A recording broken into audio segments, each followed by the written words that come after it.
Magandang buhay mga kanobela. Bago tayo magpatuloy, nais kong magpasalamat sa lahat ng nag-subscribe sa ating munting channel. At sa mga hindi pa nakapag-subscribe, kung maaari ay mag-subscribe na sa aking channel at pindutin ang notification bell para updated kayo sa bawat kabanata.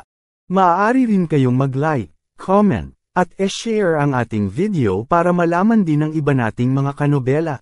Maraming salamat po. Ang ganti ng inapi, Kabanata 1241 hanggang 1250. Kabanata 1241. Narinig ni Elaine ang sinabi ng old Mrs. Wilson at natigilan, ramdam ang galit. Talaga bang may mag-invest sa pamilya Wilson? Baliw ba sila? Naiisip ni Elaine. Kung titingnan lang ang pamilya Wilson, puro mga sirang isda at hipon, paano nila kayang magtagumpay?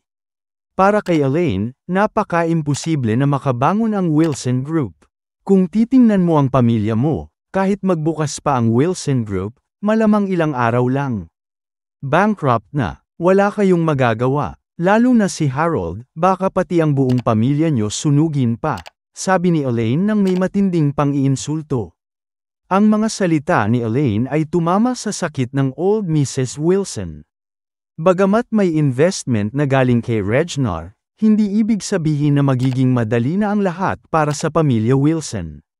Tulong lang yun para makaligtas, pero ang Wilson Group ay nangangailangan ng tunay na kakayahan upang magtagumpay.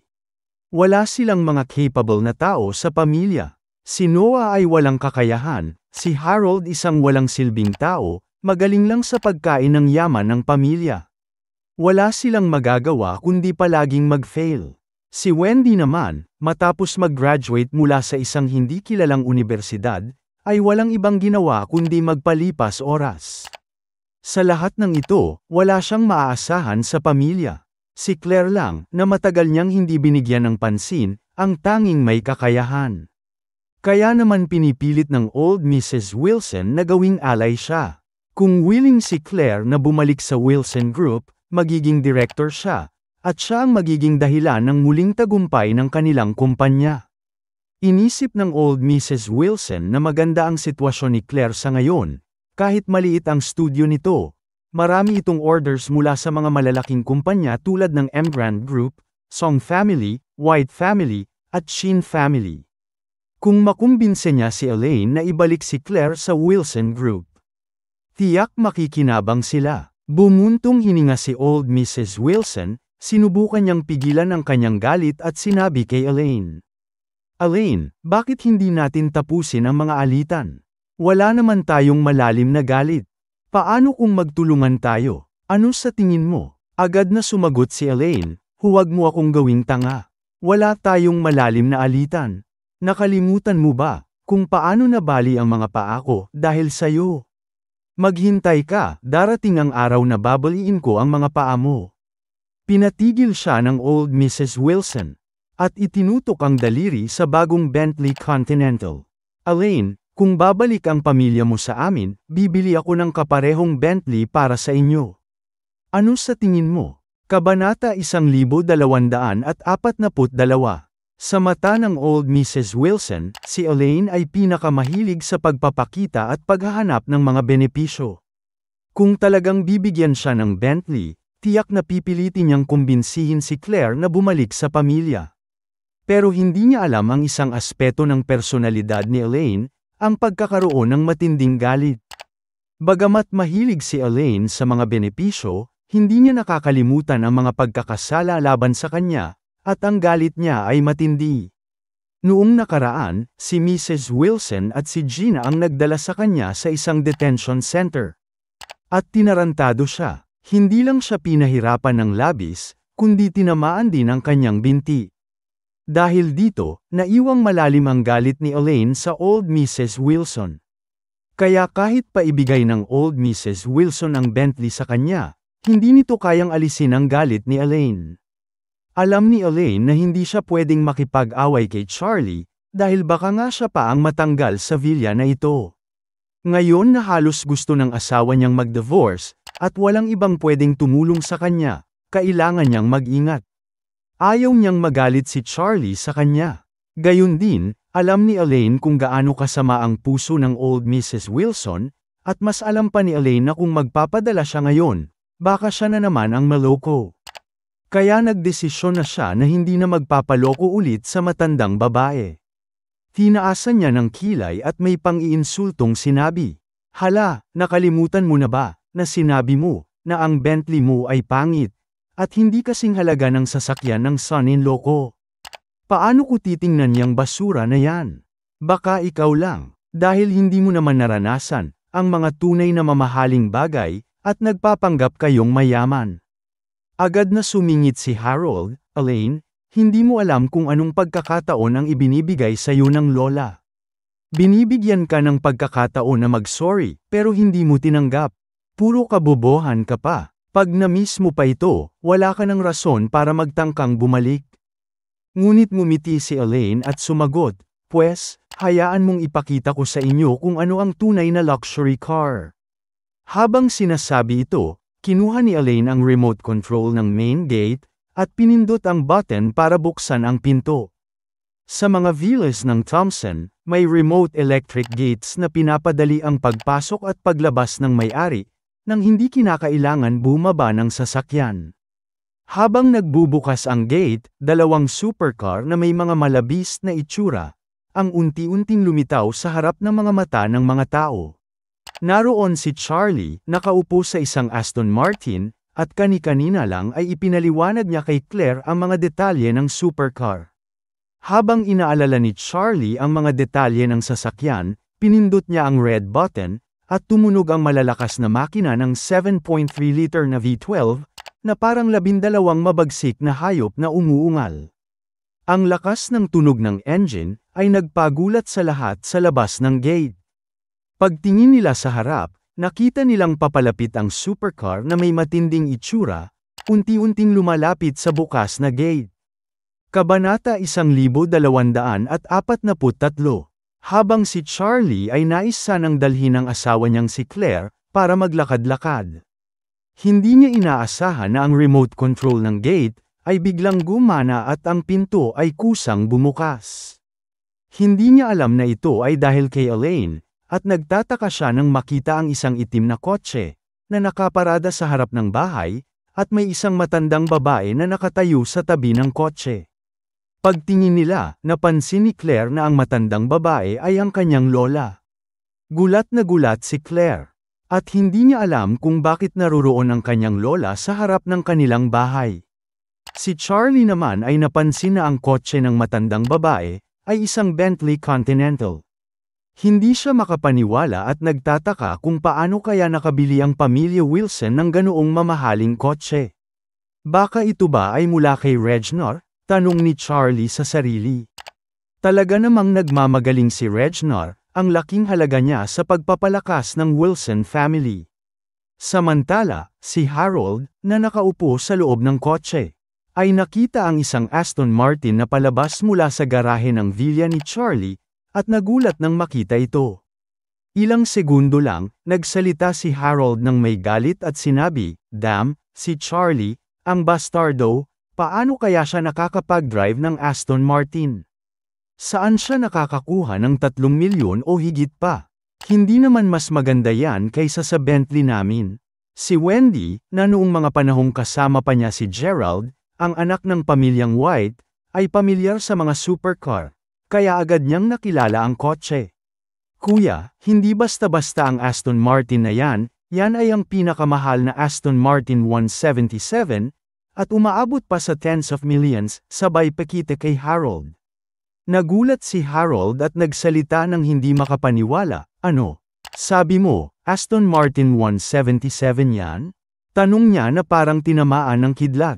Tumango si Wendy. Karamihan sa mga tao ay nakakakilala lamang ng Aston Martin, sa pamamagitan ng makikilala nilang shark face, ngunit may mga tiyak na pagkakaiba-iba ang bawat modelo ng Aston Martin, kaya't hindi lahat ay makakakita nito mula sa harap ng kotse. Si Wendy ay hindi naman eksperto sa mga kotse, pero matagal din siyang nakasama ni Gerald na mahilig mag-aral ng mga sports car. Kaya kahit papaano ay may ilang kaalaman siya tungkol dito. Pagkarinig ni Harold na ang Aston Martin 177 ay nagkakahalaga ng tens of millions. Hindi na niya kayang magtago ng inis at pagkamuhi. Bueset, iniisip ko na bibili lang ako ng Bentley Continental para magmayabang sa pamilya ni Charlie, pero hindi ko inaasahan na may sports car siyang nagkakahalaga ng milyones. Habang nag-iisip siya, napansin niyang may isa pang sports car na nakaparada sa yard, at nang makilala niya ang brand ng kotse, nagsalita siya ng mabilis. Tang ina, hindi ba't Bugatti yan? Ang halaga nun ay higit pa sa 20 milyon, di ba? Tiningnan ni Wendy ang kotse at sinabi ng medyo magulo ang ekspresyon. Kuya, yung kotse na yan, limited edition yan, co-produced ng Bugatti at Hermes. Mahigit 50 milyon ang halaga ng kotse na yan. Kabanata 1244. Si Harold ay nakaramdam ng sunod-sunod na malalaking dagok ang natamo niya. Tinutok niya ang kanyang pansin sa Aston Martin, at nagsalita ng may galit, paano nakakuha si Charlie ng ganitong kamahal na kotse, parang basahan lang yun. Hindi lang isang kotse, 2 kotse pa. Si Noah naman, na namutla at may galit, ay nagsabi, siguro lumabas na naman si Charlie para manloko ng mga tao. Hindi ko maintindihan, ba't ang mga mayayamang tao sa Ores Hill, para bang nawala ng isip at pinaniwalaan itong si Charlie na isang basahan. Si Harold ay labis na nahiya at nagpatuloy, akala ko noon, darating din ang araw na makikita ko si Charlie, ay matutulad sa sarili niyang kasamaan. Pero heto pa rin siya, buhay, tila hindi tinatabla ng karma. Si Wendy ay napaluha, hindi dahil sa kahinaan, kundi dahil sa matinding puot. Sa nanginginig na tinig, sinabi niyang puno ng hinagpis. Kung hindi dahil kay Charlie, sa lahat ng panlilinlang niya, sana kami ni Gerald ang nagkatuluyan. Hindi sana tayo nabuhay sa ganitong hirap. At higit sa lahat, hindi sana naipadala ang nanay ko sa maruming coal mine, kung saan siya pinagsamantalahan. Napatayo si Noah, namumula sa galit, at mariing sumagot. Huwag mong banggitin ang babaeng yun sa harap ko. Habang umiinit ang tensyon sa loob ng bahay, napalingon si old Mrs. Wilson sa labas. May parating na kotse, isang kakaibang modelo na bumagtas sa bakuran. Bumaba si Charlie, kasama si Claire. Nilapitan ng matanda ang sasakyan, pinasadahan ng mata si Charlie, at may halong pangungutya at yabang ang kanyang sambit. Ano na naman tong klaseng kotse ang binili ng pamilya mo, Charlie? Parang Ford Mondeo lang yan, di ba? Dati, yung security captain ng Wilson Group, ganyan din ang kotse. Hindi naman yata aabot ng 200,000 yan. Hindi alam ni Mrs. Wilson na ang kotse ay isang Aston Martin, isang modelo na nakuha ng Ford Group, kaya't ang disenyo ay may pagkakahawig sa shark-faced Mondeo. Nang marinig ito ni Charlie, hindi na niya pinansin si Mrs. Wilson at mabilis na nagsalita. Huwag mo na alamin kung 200,000 o 100,000 yan. Nakaharang ka na sa pintuan ng bahay ko, kaya alisin mo na ang kotse para makalabas ako. Si Elaine, na nasa terrace sa taas, ay tiningnan si Mrs. Wilson at nagsabi ng may pang-iinsulto. Hindi ka ba nakakakita ng kotse, matandang walang alam? Hindi yan Ford Mondeo, Aston Martin yan. Hindi mo nga alam, tapos nagpapasikat ka pa? Tumingin si Mrs. Wilson kay Elaine at nagalit. Ikaw, ako pa ang buhay ko na pinalakas ang mga bagyo. Ano ba naman yan, hindi ko pa nakita ang magagandang kotse. Hindi ko naniniwala na ang kotse na yan ay mas mahal pa sa Bentley ko. Si Harold, na kadalasan ay nagpapasikat, ay nahirapan din sa sitwasyong ito. Alam niyang wala itong saysay at magiging kahihiyan lamang. Kaya't mabilis na tinulungan si old Mrs. Wilson, pinapasok siya sa loob ng kotse at nagsabi, Lola, umuwi na tayo. Uuwi? Anong uuwi? Sagot ni Mrs. Wilson ng may puot. Ngayon ang araw na muling babangon ang Wilson family, at isang malaking araw para sa muling pagsilang ng Wilson Group. Gusto kong makita nila kung ano tayo ngayon, huwag nilang akalain na dahil sa Thompson First Class Villa, akala nila ako'y tumanda. Kung titingnan mo kami, malayo pa sila. Tayo, Bentley ang kotse, at sila.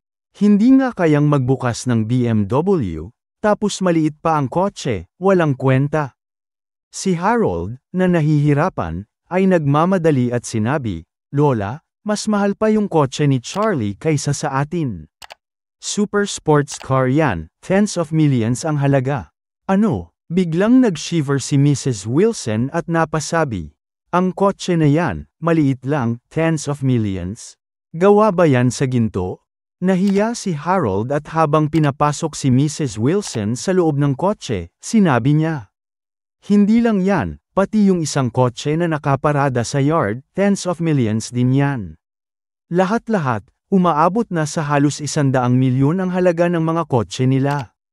Kabanata 1245. Nang marinig ni Mrs. Wilson na ang halaga ng 2 sasakyan, ay tinatayang higit sa 100 milyon, siya ay nayanig. 2 sasakyan na ang nagkakahalaga ng higit sa 100 milyon. Anong klaseng konsepto ito? Ang 2 sasakyang ito ay halos kasing halaga na, ng isang first-class na villa sa Thompson. 3 milyong yuan lang ang ginastos niya para sa kanyang sariling sasakyan, at sa tingin niya ay kamangha-mangha na iyon. Sa ganitong presyo, parang mayroong higit sa 30 sasakyan si Charlie. Naramdaman ni old Mrs. Wilson ang mainis. Akala niya nandoon siya, upang hamakin ang iba, ngunit hindi niya inaasahan na siya pala ang mahihirapan. Ang masakit pa, mayroon talagang tao na gumagastos ng ganitong kalaking halaga, para lang sa isang mamahaling sasakyan. Hindi ba't parang isang sasakyan na gawa sa purong ginto ang presyo nito? Galit na galit si old Mrs. Wilson, at si Harold, na nasa gilid, ay natatakot na baka magalit na naman siya, kaya't mabilis niyang tinulungan si Mrs. Wilson na maglakad pabalik sa Bentley. Si Elaine naman, na nakatayo sa terasa, ay may mapanuyang ngiti at nagsabi, Oh, matandang babae, bakit ka aalis? Bakit parang pinanghihinaan ka na ng loob? Hindi ba't ikaw ang nagmamagaling sa Bentley kanina? Habang nilingon ni old Mrs. Wilson si Elaine, naramdaman niyang parang may isang tao sa kanyang likod. Hindi na kailangan pang tumingin, para malaman kung anong klaseng panlalait, at paghamak ang ibinubunga ng mga mata ni Elaine. Talaga nga namang kusang ipinasok ko ang sarili ko sa kahihiyan. At ipinahamak ang sarili ko. Kung alam ko lang na ganito, malayo na sana ako sa kanilang tahanan. Bakit ba ako pumayag na makaharap ang ganitong uri ng tao? At saka, nang walang dahilan, si Elaine, ang babaeng walang respeto, ay binuhusan ako ng malamig na tubig. Nais ko pa sanang umuwi at magbihis, ngunit bigla na lang may malamig na tubig na bumuhos sa akin. Hindi lang ako binuhusan ng malamig na tubig, pati si Harold ay nahirapan din. Kung dati, tiyak na sisigawan ni Harold ang sinumang gumawa sa kanya ng ganito. Ngunit ngayon, talagang wala na siyang mukha upang magalit kay Elaine. Pagkatapos, mabilis silang sumakay ng sasakyan at umalis. Si old Mrs. Wilson ay nagmumura habang nakaupo sa loob ng sasakyan.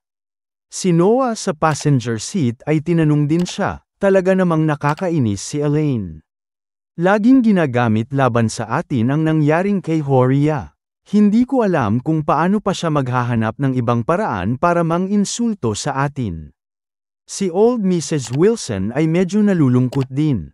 Sa totoo lang, ang misyon ni Reginald sa kanila ay ang pabagsakin at saktan si Charlie, ngunit hindi nila inaasahan na sila ay patuloy na binabagsak at ginugulo ng pamilya ni Charlie mula nang lumipat sila sa Thompson Villa. Lalo na noong huling beses na pinagtangkaan nila si Charlie, gamit ang mga bulaklak ng daffodil at halos mawala ng buhay sa inis.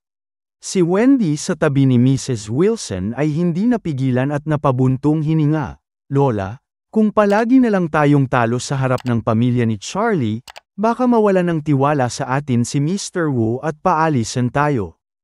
Oo nga Lola, mabilis na sumang-ayon si Harold. Hindi atin ang villa na ito. Bukod pa dito, ipinuhunan ni Reginald ang pera niya sa negosyo natin. May kondisyon siya, at maaaring utusan tayo na ibalik ang pera anumang oras. Kung hindi natin kayang bayaran, magsasampa siya ng kaso at ipapasara tayo. Baka mabankrupt tayo at mawala pa ang lahat.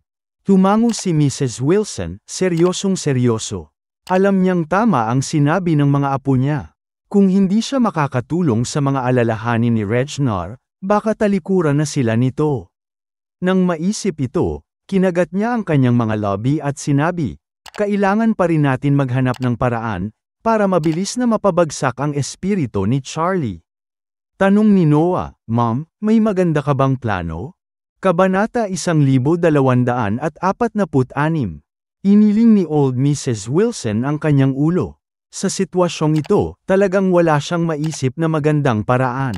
Sinabi ni Wendy, Lola, baka pwede nating gamitin ang Wilson Group para supilin ang studio ni Claire. Walang saysay yun, sagot ni Old Mrs. Wilson ng seryoso. Ang mga order na natanggap ni Claire ay mula sa Emgrand Group, sa pamilya White, at sa pamilya Chin. Paano natin siya susupilin? Oo nga, nakaramdam ng pagkainis si Wendy. Palagi siyang ikinumpara kay Claire sa iba't ibang aspeto. Dahil dito, puno ng puot ang kanyang puso kay Claire. Hindi niya inaasahan na ang buhay ni Claire at Charlie ay hindi lamang tahimik kundi umuusbong pa, kaya't lalo siyang hindi nasisiyahan. Naisip pa niya na may 2 top luxury cars ang bahay ni Charlie, na kahit si Gerald ay tanging inaasam lang, kaya lalo siyang naiinis kay Claire.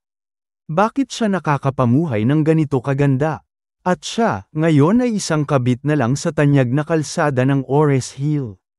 Noong una, pinilit siya ni Fredman. At pagkatapos ay itinapon siya ni Fredman kay Robert. Wala siyang napala kay Robert, ni kaunting benepisyo ay wala. Ang tanging ugnayan lang nila, ay isang panandaliang tagpo sa isang hilera ng mga urinal sa Brilliant Club. Ngunit ang simpleng insidenteng yun, ay naging mitya ng pagkasira ng kanyang reputasyon sa buong Ores Hill. Sa mata ng lipunan, sapat na ang isang maling akala, para tuluyang mabuhay ang pangalan niyang dati malinis. Sa kasalukuyan, siya ang naging tampulan ng biro sa Ores Hill. At hindi niya alam kung ilang tao ang nagtuturo, at nagbubulong tungkol sa kanya. Pakiramdam ni Wendy, lahat ng ito ay dahil kay Claire, ang kanyang pinsan. Kaya't higit pa sa sinuman, nais niyang makita si Claire na matalo. Bigla na lang, nagkaroon siya ng malupit na plano sa kanyang isipan at sinabi, Lola, may magandang ideya ako. Kung magagawa natin ito, tiyak matutuwa si Mr. Wu at baka magbigay pa siya sa atin ng malaking gantimpala. Nagmamadaling nagtanong si Mrs. Wilson, ano ang plano? Bilisan mo at sabihin mo na. Malupit na sinabi ni Wendy, hindi ba't si Charlie ang pinaka nagmamahal kay Claire? Mukhang hindi pa sila kasal, ibig sabihin, si Claire ay. Kung maglalagay tayo ng isang bitag, at maghahanap tayo ng tao para pahinain si Claire, tapos gumawa tayo ng video at i-upload sa internet, hindi ba't mababaliw si Charlie? Pag nangyari yon, tiyak matutuwa si Mr. Wu. Pinag-isipan ito ni Old Mrs. Wilson at nagkumurap ng mga mata. Magandang ideya, ngunit kailangan mong pag-isipan ng mabuti, si Charlie ay may malalakas na koneksyon sa Ores Hill. Kung talagang gagawin natin yon, sigurado maghihiganti siya sa atin. Bukod pa dito, maganda ang relasyon ni Charlie kay Mr. Orville. Kung magkaroon tayo ng utos ng pagpatay mula sa kanila, saan tayo pupunta? Nagsalita rin si Noah ng may takot, hindi natin kayang gawin ito. Sigurado alam din ni Reginald na si Claire ay kapalaran ni Charlie. Kung nais niyang magsimula kay Claire, dapat noon pa, baka natatakot siya na magalit si Charlie at maghiganti. Alam mo ba, nung inagaw at bininta ng kanyang bayaw ang mga bata, tinapon ni Charlie ang kanyang bayaw at mga kasamahan nito sa ilog. Kung may mag-provoke kay Claire, baka pareho nilang gawin yon. Oo nga, nagsalita si Harold, nagmamadaling sumang-ayon, Wendy, anong klaseng utak ang mayroon ka? Kung itutuloy natin ang ganitong bagay, baka pati tayo ay itapon sa ilog. Nang marinig ni Wendy ang mga ito, mula sa kanyang pamilya.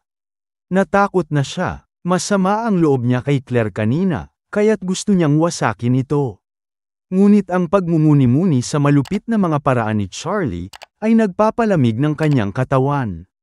Sa puntong yun, biglang nagsalita si Noah na may sigla. Oo nga pala, kahit hindi natin kayang gawin kay Claire, pwede naman nating simulan kay Elaine. Kabanata 1247. Hindi si Horia ang tunay na kinaiinisan ni Noah, kundi si Elaine, isang babaeng paulit-ulit siyang ininsulto at inilantad sa kahihiyan. Para kay Noah, ang mga berde at umaalong sombrero sa balkonahe ni Elaine ay hindi basta mga sombrero. Isa itong simbolo ng pangungutya, ng pang-aalipusta. Bawat pag-ikot ng sombrero sa hangin, ay tila hampas ng latigo sa kanyang dangal. Sa kanyang isip, kung nais niyang makabawi, dapat magsimula siya kay Elaine. Hindi lang ito personal, estratehiya ito. Si Elaine ang pinakamadaling puntiryahin. Bukod doon, hindi ito makakaapekto kay Charlie, ang taong ayaw nilang banggain. Sapagkat alam ni Noah, kapag si Claire ang nasangkot, tiyak ang pagbagsak nila. Kaya't nang ipanukala niya sa pamilya, ang plano ng paghihiganti kay Elaine, agad itong tinanggap ng lahat. Wala na silang ibang pinag-uusapan kundi ang pagbawi ng dignidad, at kapangyarihan ng kanilang angkan. Anong magandang paraan, Dad? Tanong ni Harold, na sabik sa aksyon. Hinagod ni Noah ang kanyang ngipin, isang pahiwatig ng lalim ng kanyang galit, bago sumagot. Sirain natin siya. Gawin natin siyang katatawanan ng buong bansa. Wala nang mas masahol pa sa taong nawalan ng mukha. Pero nasobrahan si Harold. Dad, gusto mo bang magkaroon siya ng sakit, gaya ng STD? Ikaw ba ang gagawa? Isang malutong na sampal ang sumagot sa kanya. Tanga, sa tingin mo, bababa ako sa ganung antas. Hindi ako ang gagawa, pero maghanap ka ng iba. Yung mas bata, mas malakas. Kung may sakit pa, mas mabuti. Alam nilang pareho, si Horia at si Elaine ay mga babaeng minsang naging makapangyarihan, pero ngayoy parehong nasa pagbagsak ng kanilang buhay. Si Horia, nagdurusa sa katawan at kalooban, habang si Elaine ay halos hindi na makakilos, dahil sa kanyang bali at mga sirang ngipin. Muli, nagtanong si Harold, medyo alanganin, Dad, sino ba ang pwedeng gamitin? Napailing si Noah, hindi ko alam, pero maghanap ka. Kung hindi makahanap ng may sakit, kahit may kakayahang sirain siya ay sapat na. Kabanata 1248.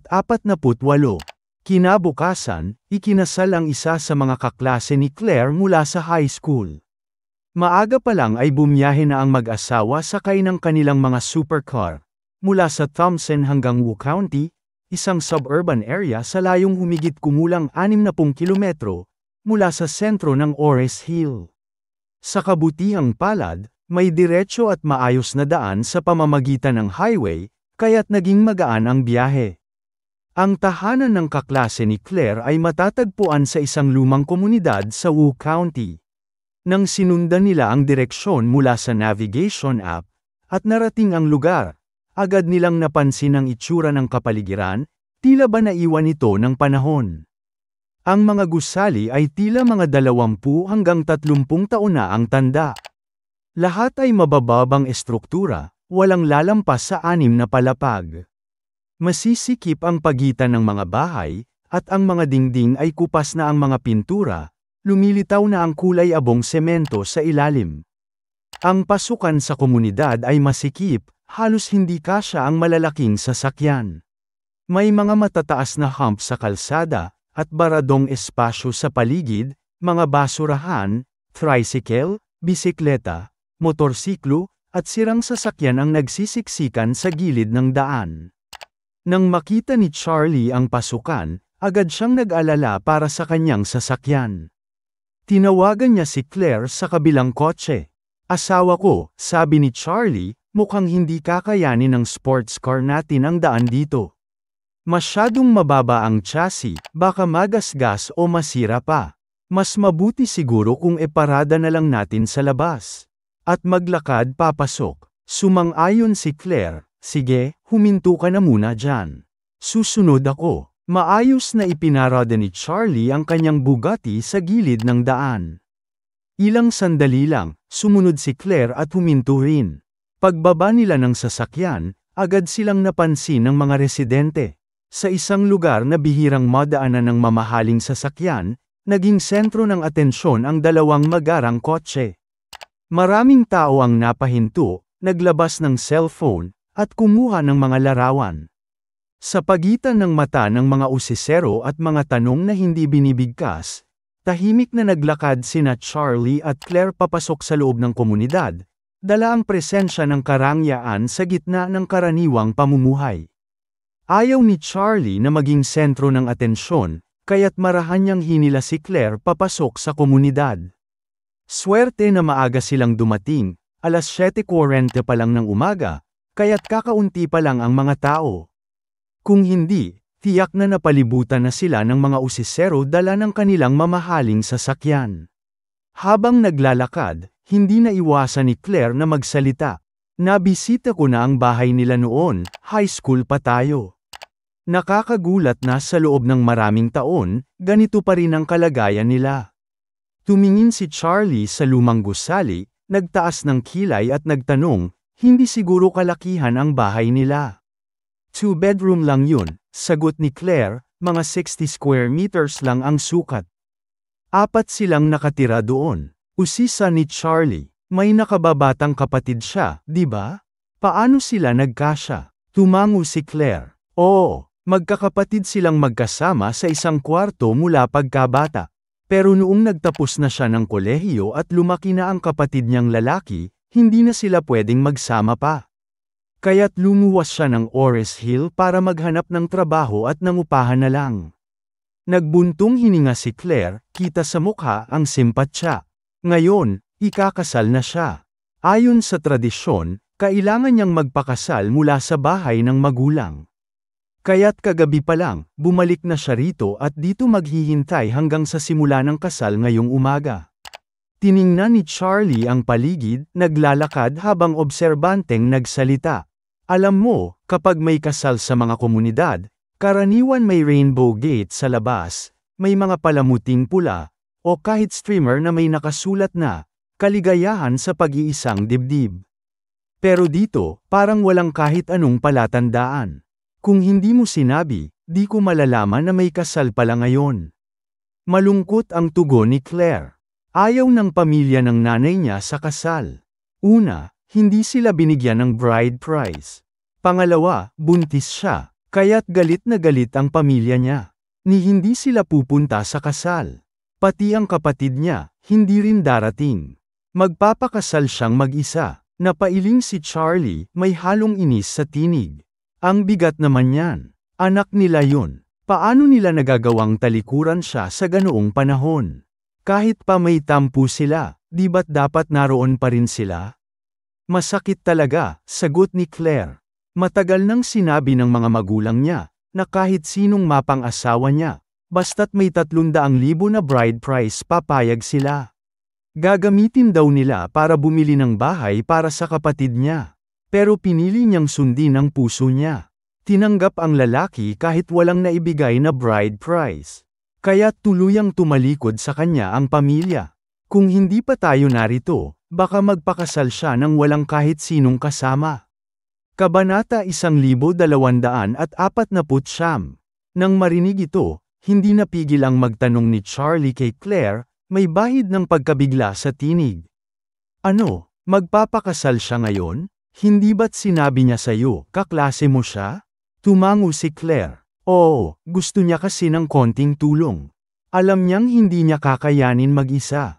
Sinabihan ko sana siya na mag-imbita ng iba pa nating kaklase, para kahit paano ay may moral support siya, pero tumanggi siya. Napabuntong hininga si Charlie. Siguro ayaw niyang mapahiya sa harap ng dati niyang mga kaklase. Naiintindihan ko. Hindi ko pa siya nakitang ganito kahirap, dagdag ni Claire, halatang may lungkot sa mga mata. Sa araw pa mismo ng kasal niya, pamilya pa niya ang naglalagay ng hadlang. Tahimik sandali si Charlie. Maya-maya, narinig niyang muling nagsalita si Claire, tila hindi na niya napigil ang ilabas ang damdamin. Charlie, sa totoo lang, masaya akong ikaw ang pinakasalan ko. Kung sinunod ko ang gusto ng pamilya ko, na ipakasal ako sa anak ng isang mayamang pamilya, hindi ko alam kung anong klaseng buhay ang meron ako ngayon. Baka puro pasakit. Hindi nakasagot agad si Charlie. Napatingin lang siya sa asawa habang may konting awkward na ngiti. Hindi alam ni Claire na ang asawa niyang walang kwenta sa mata ng marami, ay tagapagmana ng pinakamayamang pamilya sa buong bansa. Napansin ni Claire ang katahimikan ni Charlie, kaya't nagmadali siyang nagpaliwanag. Ay, huwag kang mag-isip ng masama. Wala akong ibig ipahiwatig. Ang ibig ko lang sabihin, okay lang na ikaw ang pinakasalan ko. Napangiti si Charlie at pabirong tinanong si Claire. Kung sakaling naging anak ako ng isang super yaman na pamilya, anong gagawin mo? Napatawa si Claire. Ay, imposibleng mangyari yun. Sabi mo nga, ulila ka, saan ang gagaling ang yaman mo? Kunyari lang, sagot ni Charlie, kung sakaling mangyari lang talaga. Teka, kunwari ay nag-isip si Claire. Kung naging anak ka nga ng mayamang pamilya, edi makipag-divorce ako sa'yo. Ha? Totoo ba yan? Nagulat na tanong ni Charlie. Tumalilis si Claire at sabay tawa. Ano ka ba? Tara na, nandito na tayo. Umakyat na tayo. Napailing si Charlie, walang nagawa kundi sundan ang asawa, paakyat sa luma at makipot na hagdan ng gusali. Pagdating nila sa ikatlong palapag, kapansin-pansing tahimik ang paligid. Wala ni isang dekorasyon sa pintuan ng unit na papunta sa kasal, walang banderitas, walang pulang tela, walang nakapaskil na anunsyo. Waring isang ordinaryong araw lang. Pero sa kalagitnaan ng katahimikan, biglang narinig nila ang sigawan mula sa loob ng unit. Walang kwenta ka. Magpapakasal ka ng walang bride price? Anong klaseng kahihiyan yan? Tinig iyon ng isang matapang na babae, matinis, matalas, parang si Elaine kung magalit. Kabanata 1250. Habang tahimik na nakatayo sina Charlie at Claire sa labas ng pinto, malinaw nilang narinig ang tumitinding pagtatalo mula sa loob. Isang kalalakihang may katamtamang edad ang sumigaw, malamig ang boses at puno ng panunumbat. Grabe naman ang pamilya ng batang yan. Buntis na nga ang anak nila, ni singkong duling wala pang bride price. Hindi ba sila natatakot na ulit-ulitin yon? Sumabat ang binatang lalaki, halatang galit at puno ng hinanakit. Wala naman talagang pakialam ang pamilya ng Son. Hindi nila iginagalang ang kapatid ko. Lagi siyang parang anino sa loob ng bahay, hindi nakikita, hindi pinapansin. Muling nagsalita ang binata, mas matalas ang tinig. Ate, bakit mo pa kailangan pakasalan ang lalaking yun? Wala kang makukuha sa kanya. Tingnan mo yung kaibigan ko, ang kapatid niyang babae, pinakasalan ng isang karaniwang lalaki sa kabilang bayan. Binigyan sila ng 280,000 na bride price, nakapag-down payment na agad ng bahay, at nagkaroon pa ng 50,000 para sa renovation. Kung ikaw, pakakasal sa lalaking ni Singko wala, anong hinaharap ang naghihintay sa'yo? Isa pang boses ng babae ang sumunod, may halong galit at panghihinayang. Tama yan. Hindi ka pwedeng maging makasarili. Isipin mo si Xiao Feng. 22 na siya, ito na ang tamang panahon para maghanap ng mapapangasawa.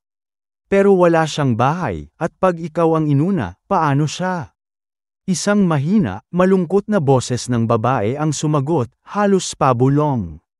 Mahal ko si Carden, at hindi ko naman gagastusin ang pera niya. Hindi ako nagnanais ng luho. Biglang tumawa ng mapakla ang matandang babae. Mahal mo daw. Kung mahal ka rin niya, bakit wala man lang siyang dinalang bride price? Hindi nga siya makapunta dito para kunin ka, ikaw pa ang pupunta roon? San ka makakakita ng ganyang kasal? Sumingit na naman ang binata, punong-puno ng galit. Wala talaga siyang respeto. Para sa kanila, mababa tayong pamilya. Ni hindi siya nagpakita ng kahit anong intensyon para maging bahagi ng pamilya natin. Nakakahiya. Muli niyang dinugtungan. Ate, kung itutuloy mo yan, ibabaon mo ang pangalan ng pamilya natin. Lahat ng tao sa bayan, pagtatawanan tayo. Ngunit matatag ang sagot ng babae. Wala na kayong magagawa. Nagdesisyon na ako. Kahit mag-isa lang ako, magpapakasal ako kay Carden. Dugtong pa niya, umiiyak ang boses ngunit may paninindigan. Hindi niyo siya kilala tulad ko. Oo, wala siyang kapangyarihan sa nanay niya. Lahat ng desisyon sa pamilya nila, hawak ng ina. Nais naman niyang magbigay ng bride price, pero tinanggihan ng nanay niya. At sinabi niya, pagkatapos ng kasal, lalayo na kami at mag-iipon siya. Sa loob ng 2 taon, magbibigay siya ng 300,000 para kay Xiaofeng. Para makabili ng bahay ang kapatid ko. 2 taon, hiyaw ng ginang, may halong panlalait. Gusto mong maghintay kami ng 2 taon? Ang kapatid mo, gusto na naming ipakasal. Gusto na naming ng apo.